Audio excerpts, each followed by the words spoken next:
All right, we're back.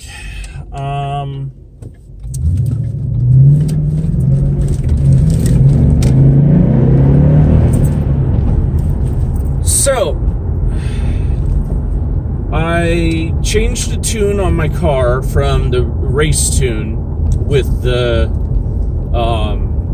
Ghost Cam to just a straight race cam or race tune, and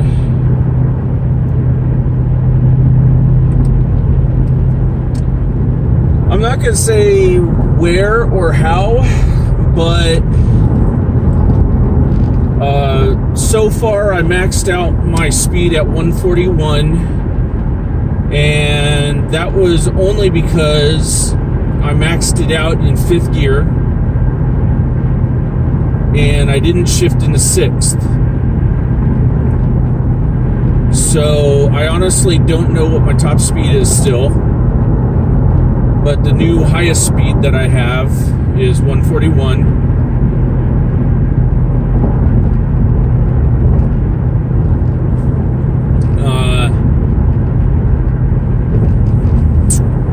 Let's see. I have a new trainee. He's doing pretty good. Doing better than the last two I had, actually. Just needs to speed up a little bit. One of my trainees is a lead now, so that's good. That speaks well of my training. Let's see. Oh, modified the sound tube. I think I made a video of it, and I think I have it ready to post on YouTube. I just haven't gotten around to putting it as public. When I upload from my phone, everything is set to private. Simply because, for some reason, it does not want to set the things like monetization,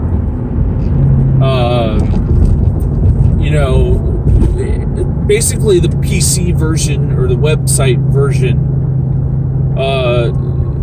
stuff is not in the app. So damn it, I forgot about this shit. They're doing something to the road here. I don't have a clue what it is, but they're going to be shutting down from 9 o'clock. It's right here. Roadwork at Baseline, HOV lane closed.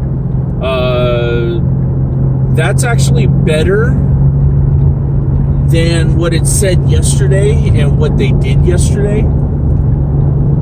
They had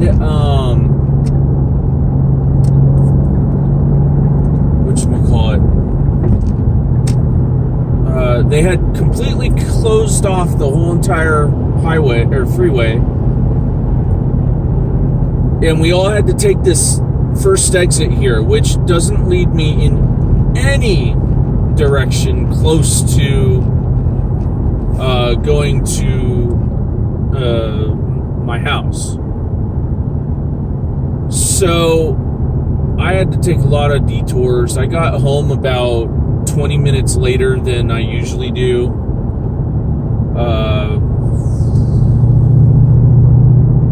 Yeah, so it might be that they're just running a little slow today in blocking everything off, but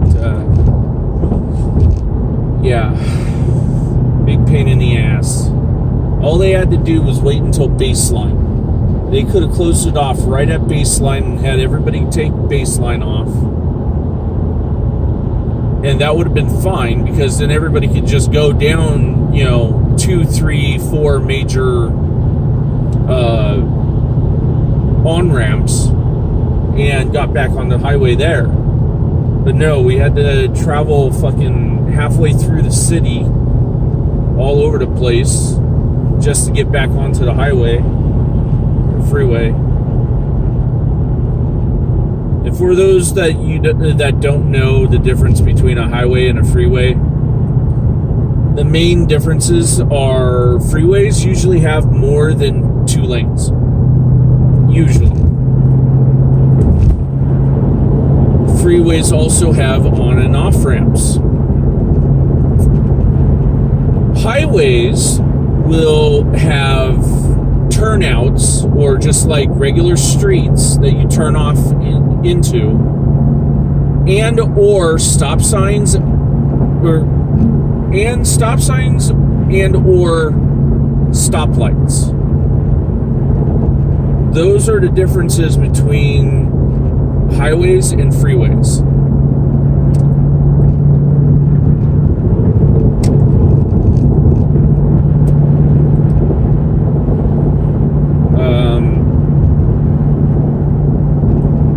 But it's good that they didn't block this off today, because I really didn't feel like going through all that shit again.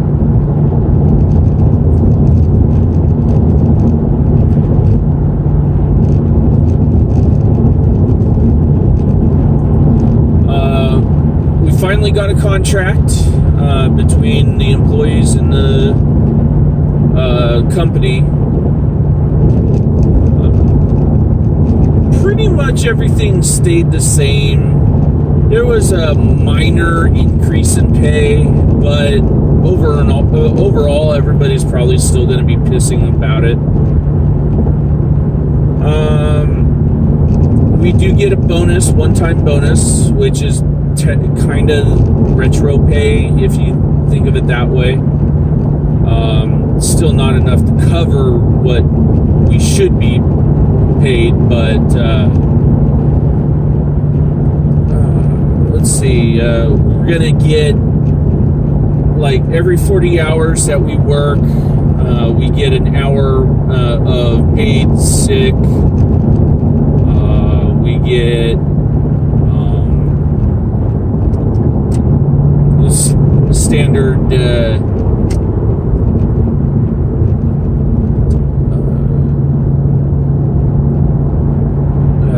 paid vacation, stuff like that. But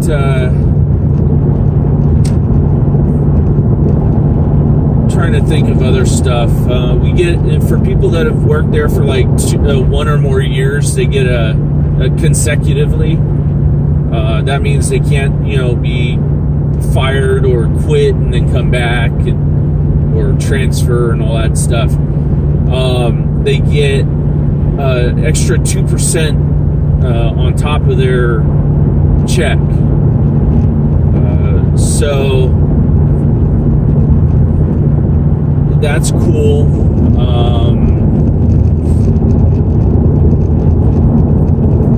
I mean, it really doesn't amount to much, but I think what did we say it was? Every $10 is like 20 cents or something like that. So it's, not going to amount to much, but you'll have like every paycheck, let's say $700. I'm rounding up, way up, because it's like $650 or so.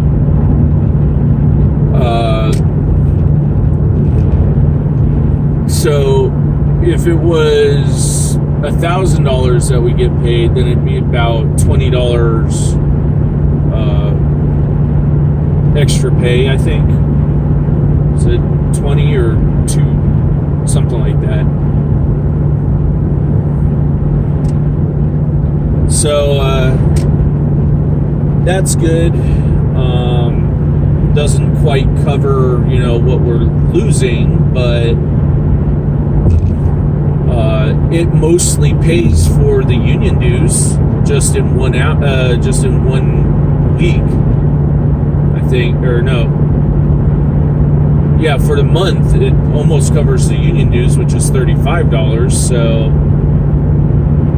The 2% is better than, 0%. It was talked about that we were going to get 3% on top, but it was only 2%. 3% would have been better, because then that would have covered the union dues.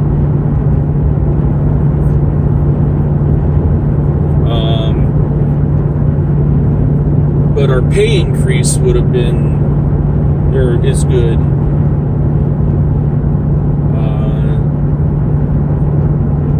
People that have been there for a consecutive 1 to 2 years gets $225 bonus. People that have been there for 2 to 10 years get $800 or so, and the people that have been there for over 10 years gets $1,000 bonus. Now, this is only a one-time deal, so it's not like every year we get another bonus or something. However, that can be talked into the next time we negotiate the contract.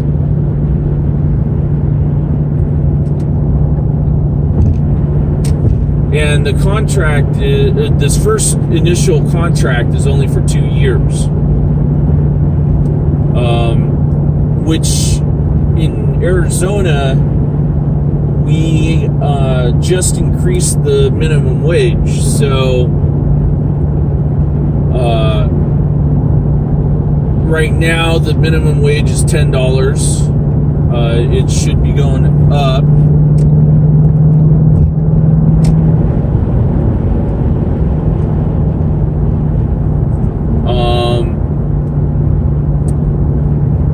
Let's see what else.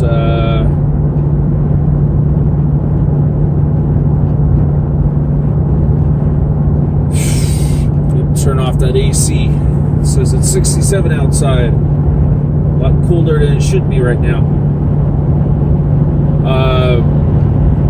What else is there? I think pretty much everything else is the same. But in 2 years, I think it's supposed to be like $12 an hour or something as the minimum wage, or something like that. By year 2020 or something like that, it's supposed to be $15 an hour.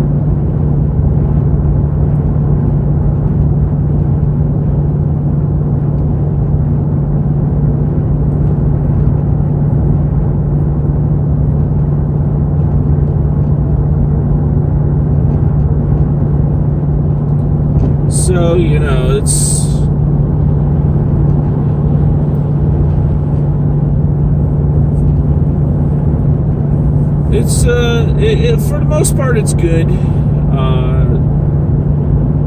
That's how it is with unions. There's a lot of people that talk bad about unions, and they don't like unions for one reason or another. For the most part, they're good, especially if you have a good leader in that union. By that, I mean the unions that everybody talks bad about are the ones where the union doesn't fight for you because the leader is just raking in all this money from the union dues and whatnot, that he doesn't give a shit. He won't do what's necessary to, be done.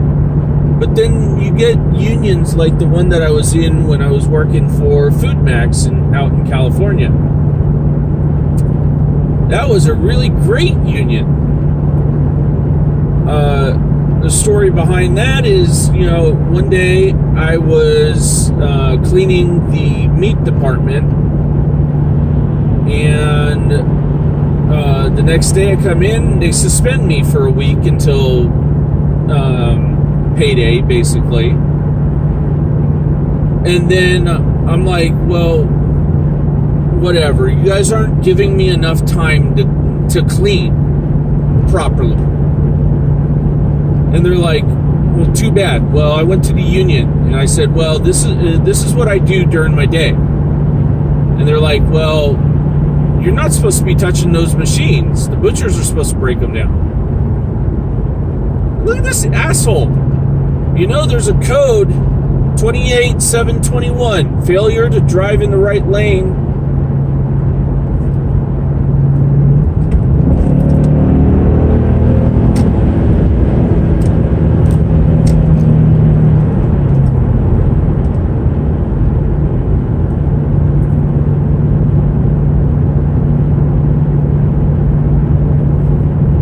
Anyways,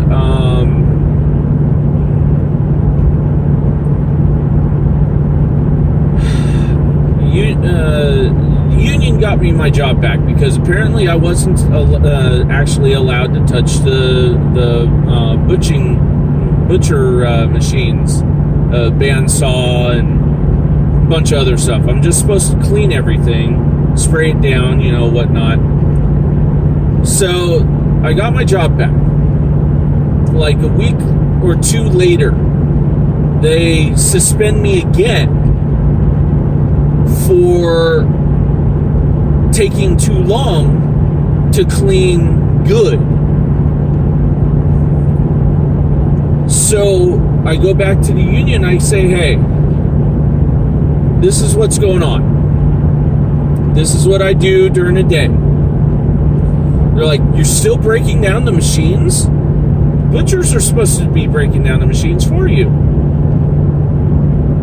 I'm like, yeah, but that's besides the point. They're not giving me enough time to do the cleaning the way they want me to do it well. So they're like, okay, well, you want your job back? I was like, yeah, sure. So they gave me my job back.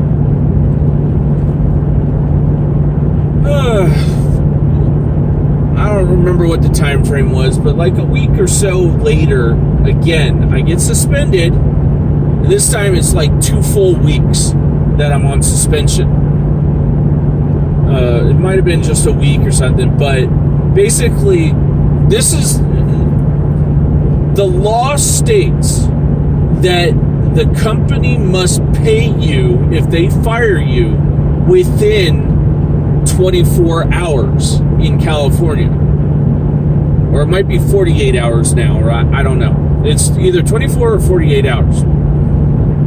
If they do not, they have to pay you your regular hourly rate up until they do pay you. Well,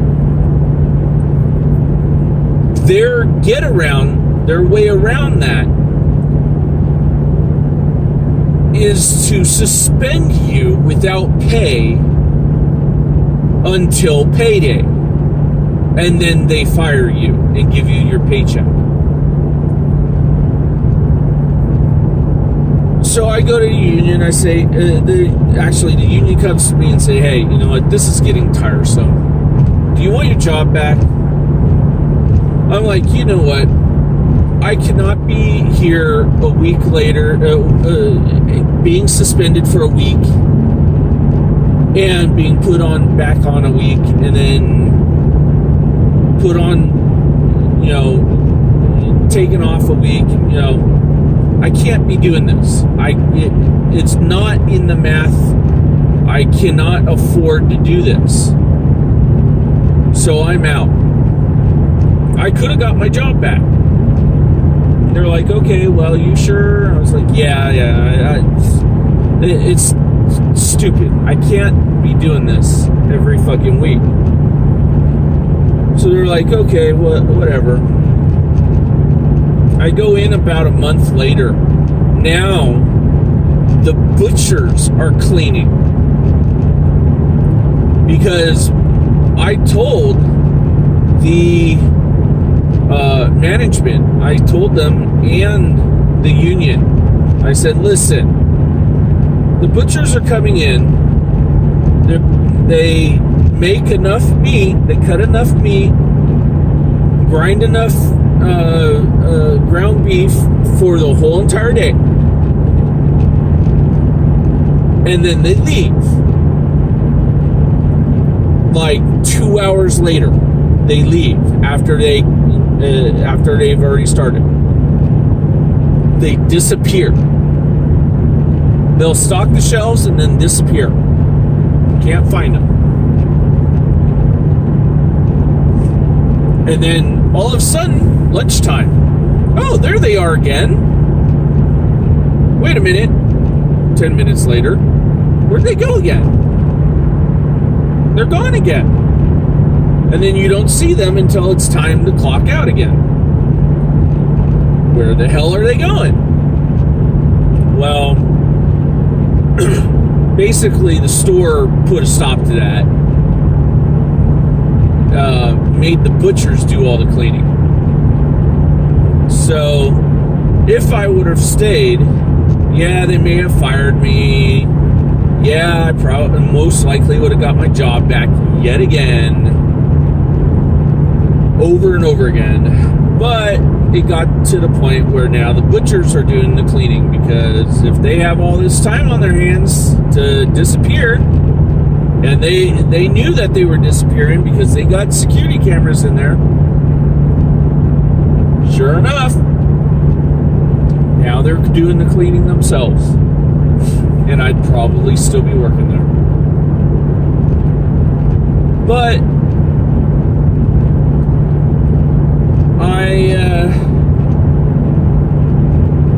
I didn't want to work there anymore because I was always put on the last shift, and I never wanted to be on the last shift. I wanted to be on the morning shift.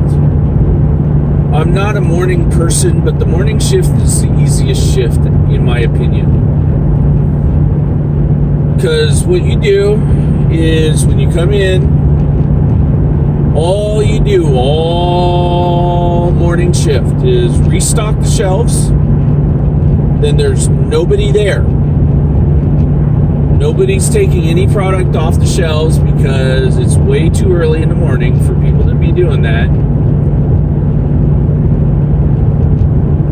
And then after you stock the shelves, you grind up the ground beef, which technically I would not be doing because I was only a meat clerk and not a butcher. So basically all I'd be doing is setting up the shelves with the chicken and the beef and pork and whatever else we had. And since the store was small enough, I'd have to deal with the deli as well, and stock the wall or the fridge that had like the cheeses and the deli meats and all that stuff. And that was it. That's all you had to do. And you didn't have any customers, moving the products and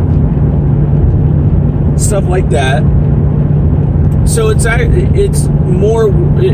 was kind of more work, but less that you had to do. Or there was more that you had to do, but less work. One of those.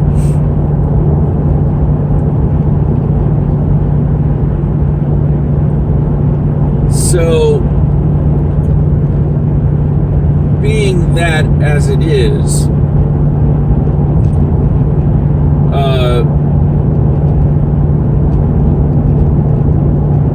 I just didn't want to work there anymore. It was as simple as that.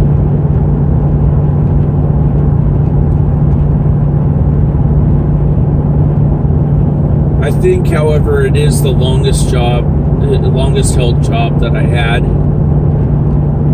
I think I had that job for 7, 8, 9, maybe 10 years.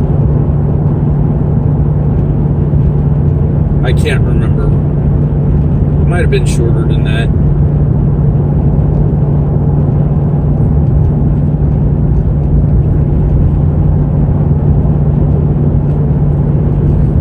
if I had to put in order the jobs that I liked most to least, repossession would be number one, most liked.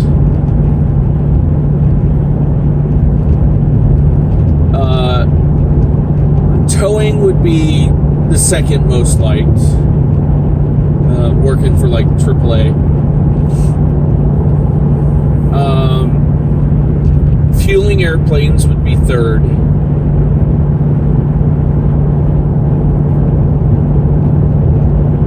Working at a grocery store would be fourth.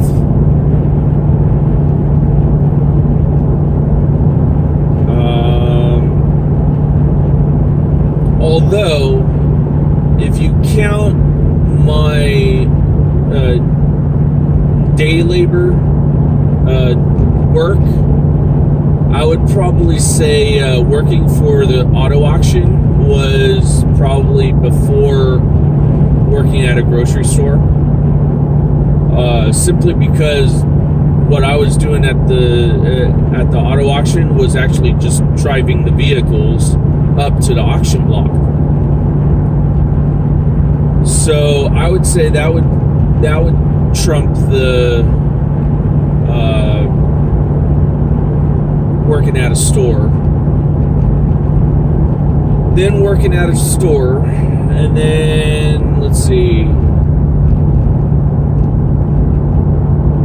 I kind of liked doing working inventory service. Inventory service was a good one. The downside is it's super fast-paced work.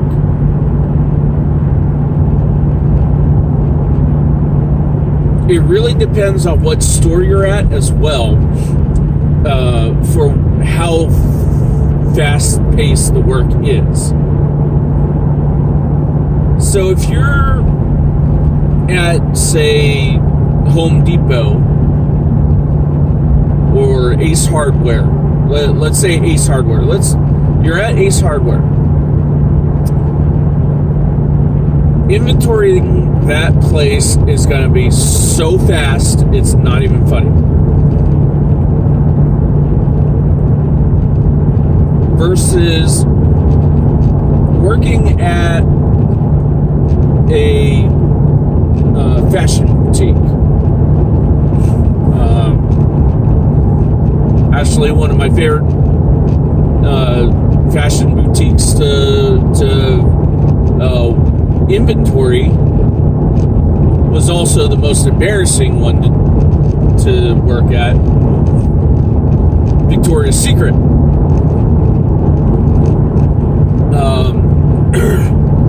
I worked for a company called RGIS, and they're pretty much all out there in, I'd say, almost every state. Great company to work with. Got great leaders.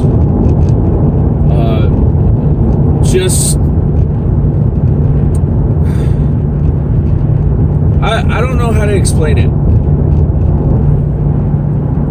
And I can guarantee you I just passed my fucking exit. Because I was talking and I wasn't paying attention.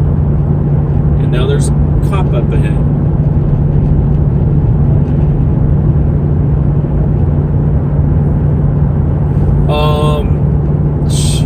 I just cannot believe I just did that.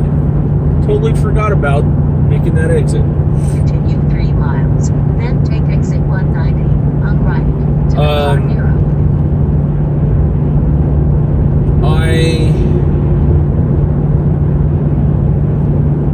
inventoried a lot of stuff at Fredericks of Hollywood, and it was embarrassing because you got the other women there doing the inventory service, but then you got it's your job. It's not like you're there looking specifically for something. So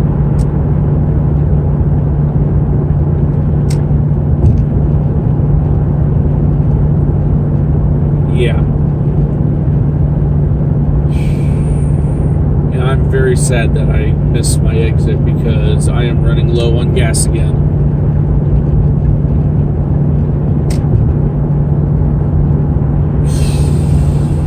I should have enough gas to get there to work and back tomorrow, but 1.5 miles. Take exit it's kind of 190 pushing it. on right to McCarthy Road, then turn right.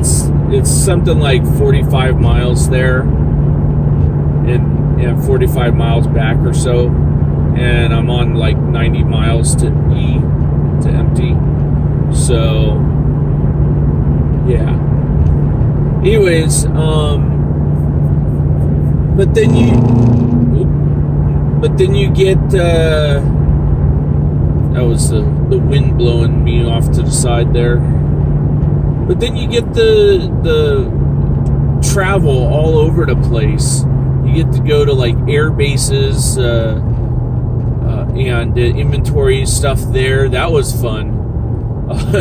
It was fun because I didn't have to do anything because our exit 190 we had like on right to McCarthy 4 Road, battalions then turn right. of people inventorying everything at the air base, and some of our equipment didn't work, and it was only the battalion that I was in that the equipment didn't Turn work. right onto East McCarthy Road. So by the time we did get them to work, we only had one store to really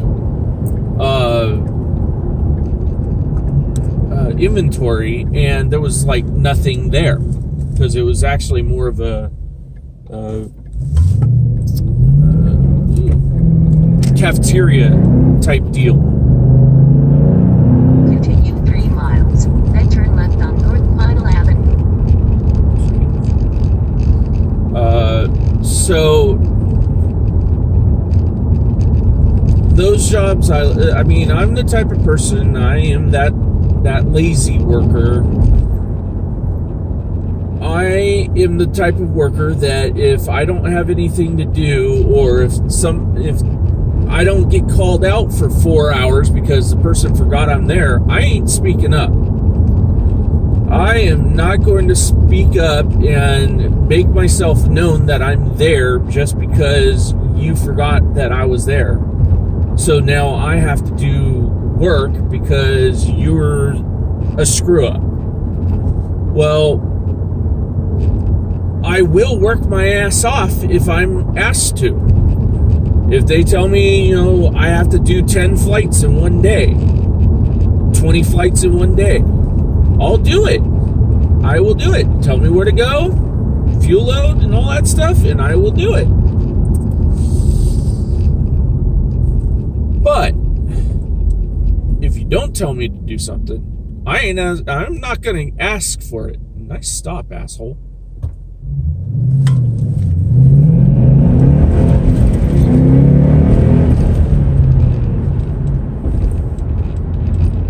And of course, that does not help my fuel mileage, which is sitting at 23.1.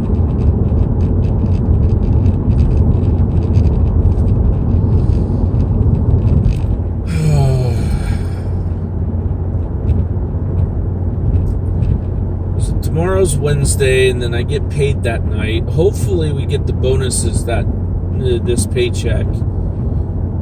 There's talk that it might be next paycheck, but the shop steward, the guy that we go to if we have a problem that the union can fix, he said it's going to be this paycheck, but we'll see. We'll see about that.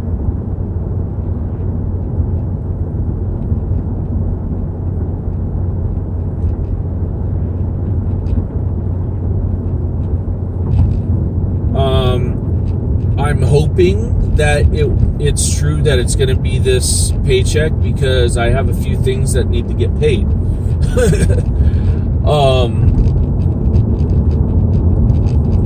What I'm gonna have to do is I'm gonna have to pull out the $200 that hopefully I'll be getting for that bonus, And then I'm going to have to overdraft again to pay my insurance on my car. Miles. Turn left on North Pine Avenue. Just to stop it from going into cancellation. Then I got to take that 200 and at least 100 of it is going to gas. And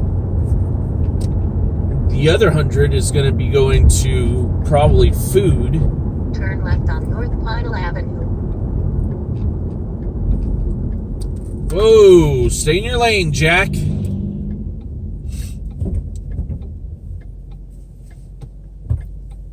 For being in such a small car, you took an awful wide turn. Holy crap.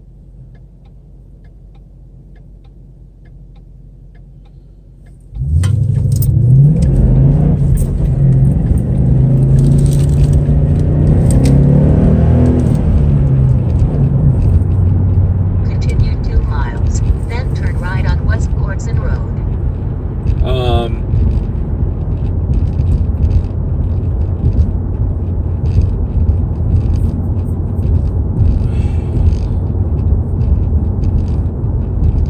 My trainee is, he's pretty cool. I guess he was the former boss of a guy that just came on board as well. But before him, came aboard Swissport before him. And I guess they knew each other. And I think there's like another person that also knows him that works with us as well, that was here before him. So basically the role is reversed. So now he doesn't have the seniority over the other guys, but that doesn't really mean anything. Like I said before, one of my trainees is a lead. So now, just because I have more seniority than him does not make me the boss of him. What it does mean is I know more about what's going on at the airport than he does. Case in point, Dallas-Fort Worth flight is supposed to be like an hour flight. Not even that, probably. Usually takes about between 13 and 17,000 pounds, especially in a 737. It took 42,000 pounds. This was in an Airbus, though. So it took 42,000 pounds. And I knew that something was up. Turn right on West Why Courtson were they Road. taking Then so turn left. long to give us the fuel load? And that was why. Because they were going to divert the aircraft over to Arkansas first before going to Dallas. So, Texas. So, yeah.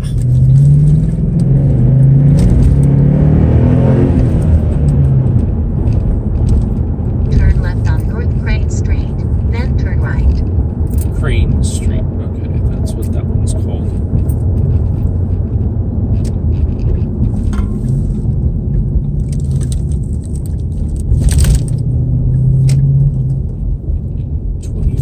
Down here, don't even need to shift, just push the clutch in.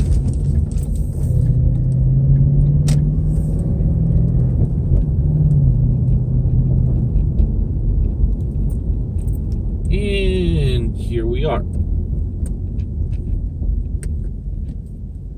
And my trash can has been knocked over, probably from the wind. So, yeah, I mean, I knew that it was going to be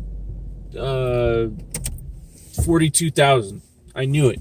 Just knew it. All right, that concludes this trip.